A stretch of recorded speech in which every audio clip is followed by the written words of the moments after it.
মাত্র 5-6 দিনের ছুটি, কিন্তু প্রশ্ন একটাই, যাব কোথায়?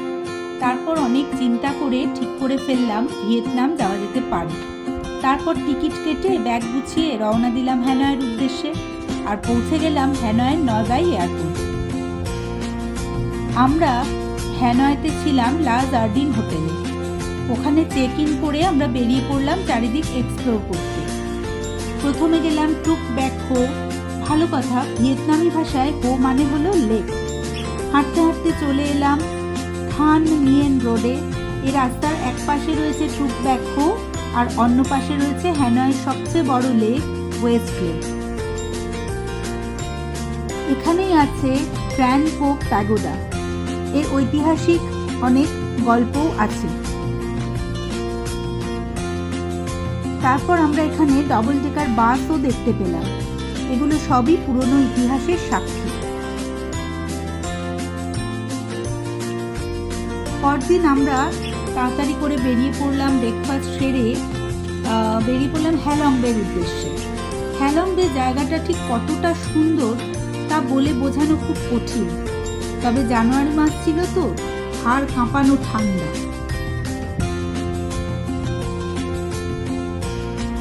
এখানে এই যে ঘুরে আমরা দেখছি, সকালবেলা উঠে ক্রুজে আমরা এগুলো দেখতে পাচ্ছি। খুবই সুন্দর জায়গাটা। আমাদের ক্রুজের নাম ছিল লা প্যান্ডোলা, জাস্ট অ্যামেজিং। এখানে আবার একটু হনুমানের উপদ্রব ছিল। শুনলাম পাশের পাহাড় থেকে লাফিয়ে এসে অনেক সময় হাতের ফোন, ক্যামেরা বা খাবার কেড়ে নিয়ে পালায়। তাই এখানে ছবি তোলার সময় বা ফোন হাতে রাখার সময় একটু সাবধানে থাকাই ভালো। আর আরেকটা কথা হলো যে আমরা যে ক্রুজে ছিলাম সেখানে ওঠার সময় প্রচুর জলের বোতল সাথে রাখাটা খুব দরকার, কারণ ক্রুজে একটু জলের ক্রাইসিসও আছে, আর জলের দামও এখানে প্রচণ্ড বেশি। তাই একটু ওঠার সময় যদি আমরা আগেই একটু জলের বোতল নিয়ে যাই তাহলে বোধহয় বেটার হয়। আর এই যে গুহাটার মধ্যে এখন ঢুকছি, এটা পাশে আরেকটা গুহা আছে, ওটা এখন পার্মানেন্টলি ক্লোজ করে দেওয়া হয়েছে। শোনা যায় একটা ট্যুরিস্ট কাপল কৌতূহলবশত ভেতরে ঢুকেছিল। হঠাৎ সমুদ্রের জল বেড়ে যাওয়ায় ওরা গুহার ভেতরেই আটকে পড়ে। প্রায় 12 ঘন্টা পর ওদের উদ্ধার করা সম্ভব হয়।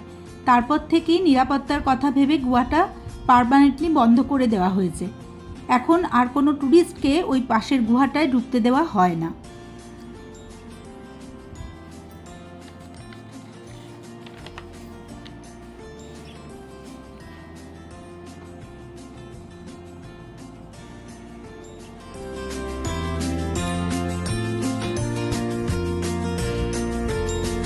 দেখতেই পাচ্ছ এই গুহাটার কি অপরূপ সৌন্দর্য। এগুলো ক্যামেরায় ধরা পড়ে না, নিজের চোখে না দেখলে এর সৌন্দর্য বোঝা যায় না।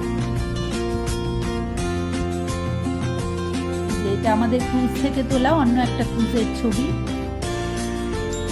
তারপর আমরা সেখান থেকে চলে এলাম আবার হ্যালং বে থেকে ফিরে এলাম হ্যানয়েতে। হ্যানয়েতে এসে আমরা ওখানে রাত্রিবেলা কিছু সন্ধ্যেবেলা একটু নাইট ওয়াক করলাম, করে তারপরে আমরা ওখানে গেছিলাম একটা ওয়াটার পাপেট শো দেখতে। এটা পুরো জলের মধ্যে প্রোগ্রামটা হয়, খুব নতুনত্ব লাগলো জিনিসটা, আগে আমি আর কোথাও এরকম দেখিনি। তো ওটা আমরা খুব এনজয় করলাম। তারপর আমরা যাচ্ছি সাপাতে। সাপার এইটা দোকানে মানে যাওয়ার পথের ছবি, খুবই অসাধারণ জায়গাটা। আর এইখানে পুরো শহরটাকে ঘিরে আছে একটা লেক, অনেকটাই নৈনিতালের লেকের মতো। আর সাপাতে যেমন ঠান্ডা তেমনি কুয়াশা। এই সাপার চার্চটা দেখতে পাচ্ছ, একটু পরেই দেখবে ওটা পুরো কুয়াশার চাদরে ঢেকে গেছে, পুরো কুয়াশায় ঢেকে গেছে।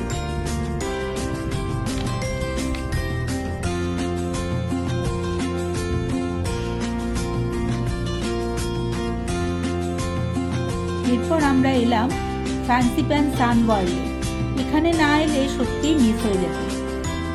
এখানে কেবল কারে চড়ে আমরা ফ্যান্সিপ্যান পিকের দিকে যাচ্ছিলাম। এখানে একটা ছোট্ট ভিলেজ আছে, খুবই সুন্দর জায়গাটা, মানে খুব এনজয় করা যায়। বাচ্চারা ছোটরাও খুব এনজয় করতে পারবে, আমরা বড়রাও খুব এনজয় করেছি। খুবই ভালো লেগেছিল জায়গাটা আমাদের। এই যে এখানে আমরা ছবি তুলে তারপর আমরা একটা কেবল কারে করে ফ্যান্সিপ্যানের যে পিকটা, সেই পিকের দিকে রওনা দিচ্ছিলাম। দেখো জায়গাটা কি সুন্দর, এটাই ভিলেজের ভেতরের ছবিগুলো। এই যে এবার আমরা পিকে এসছি, চারিদিকে যেন মেঘের সমুদ্র, খুবই সুন্দর জায়গাটা, ভীষণ সুন্দর উপভোগ করেছি আমরা।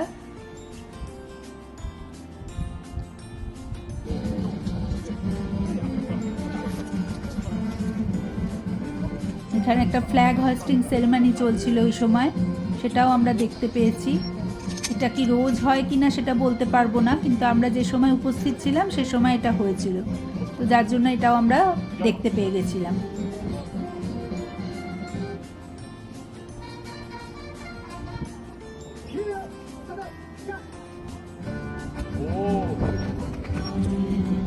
খুব সুন্দর, মানে দাঁড়িয়ে আমরা দেখছিলাম, খুবই ভালো লাগছিল, মানে সামনে থেকে এসব দেখা মানে সত্যি সৌভাগ্যের ব্যাপার।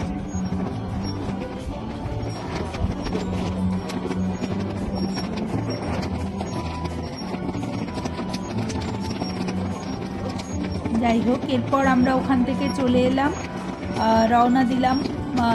তারপরে আবার হোটেলে ফিরে আমরা একটুখানি লাঞ্চ সারছিলাম, একটুখানি নুডলস খাচ্ছিলাম, ভিয়েতনামি নুডলস খেয়ে তারপরে চলে এলাম আমরা দুপুরবেলা লাঞ্চ করে আমরা মোয়ানা সাপাতে চলে এলাম।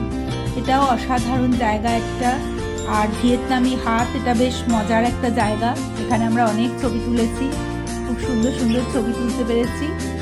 তো এখানে তারপরে এই যে দেখো, এটা হ্যাঁ মোয়ানা সাপা। তারপরে এটা হচ্ছে হেভেন্স গেট, এটা একটা রেপ্লিকা, এটার আসলটাও রয়েছে, সেখানেও আমরা গেছিলাম। এটা একটা রেপ্লিকাটা রয়েছে করা। তারপর আমরা এখানে আমাদের অভিযান শেষ করে আমরা আবার ফিরে আসছি আমাদের হোটেল। এখানে আছে মজাদার লিফট, সেই লিফটটাকে আমরা যার নাম দিয়েছিলাম স্পুকি এলিভেটর। দেখো, আমি এক্ষুনি বোধহয় সেই ছবিটা আপলোড করেছি, দেখাচ্ছি তোমাদের।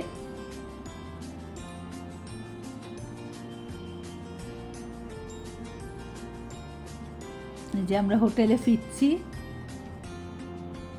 সাপা হোটেলে। শহরটা খুব সুন্দর, একটা ছোট্ট পাহাড়ি শহর, খুবই সুন্দর।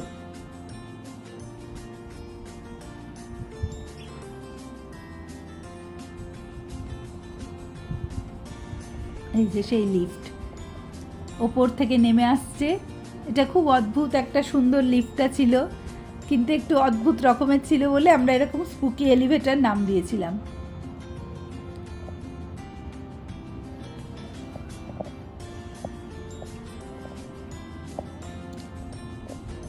এরপর আমরা আবার ফিরে এলাম হ্যানয়ের সেই বিখ্যাত ট্রেন স্ট্রিটে।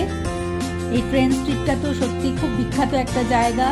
এই ট্রেন আসবে বলে সবাই চারপাশে বসে আছে, খাওয়া দাওয়া করছে, এক অদ্ভুত, মানে সব পরিবেশটাই একটা অন্যরকম। তো যাই হোক, এই যে আমরা অপেক্ষা করছি ট্রেন আসার, ওখানে বসে সবাই খাওয়া দাওয়া করছি, কফি খাচ্ছি, নুডলস খাচ্ছি, খুব এনজয় করছিলাম। ওখানে চারপাশে লোক ভরে গেছে, খুবই উত্তেজনা, সবার মধ্যে প্রচণ্ড উত্তেজনা।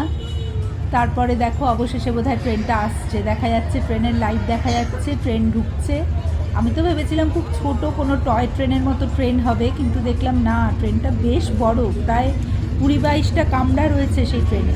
দেখো সেই ছবি রয়েছে।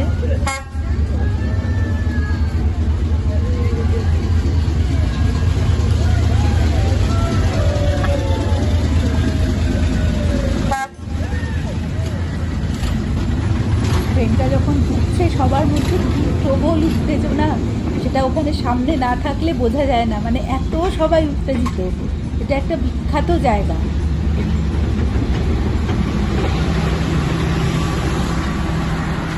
ট্রেনটা যাচ্ছে, বেশ বড়, 20-22 কামরার ট্রেন। আমি তো ভাবতে পারিনি ট্রেনটা এত বড় হবে, আমি খুব ছোট ভেবেছিলাম কোনো টয় ট্রেনের মতো কিছু হবে। যাই হোক, ভেতরে লোকজন সব রয়েছে, মানে রীতিমতো বড় সড়ো ট্রেন যায় ওরকম মাঝখান দিয়ে।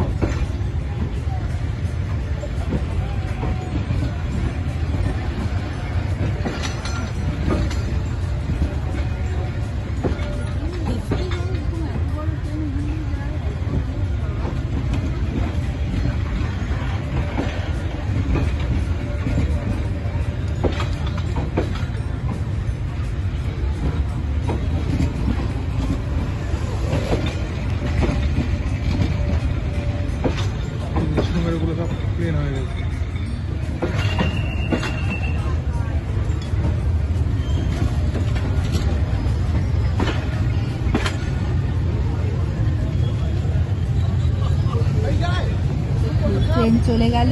তারপর ট্রেনকে বাই বাই করে আমরা উঠে পড়লাম। কাল সকালে হ্যানাকে বাই বাই করে আবার ফিরে যাব কলকাতা। আর খুব ভালো কাটালাম দিনগুলো। বাই বাই ভিয়েতনাম, ভালো থেকো ভিয়েতনাম।